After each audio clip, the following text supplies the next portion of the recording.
Mummy, મારા લગ્નને આજે 15 વર્ષ થઈ ગયા. તમે મારા માટે કર્યું છે શું? મને ક્યાંય તમે બહાર નથી જવા દેતા, શોપિંગ કરવાની ચોખ્ખી ના પાડી દીધી છે.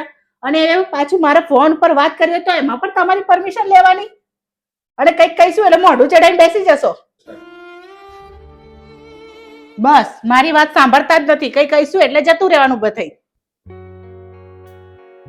મને લાગે છે મેં મારા સાસુને કંઈક વધારે પડતું જ કહી દીધું છે, એટલે એ દુઃખી થઈને છે ને જતા રહ્યા છે. મારે એમની માફી માંગવી પડશે.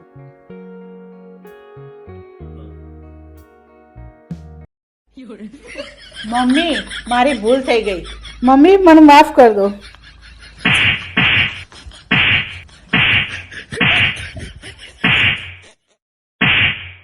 બહાર ફરવા જવું છે, બહાર ખાવા જવું છે. જો ખબરદાર જો મારા જોડે હોશિયારી કરીશ તો હું તારી સાસુ છું, સાસુ.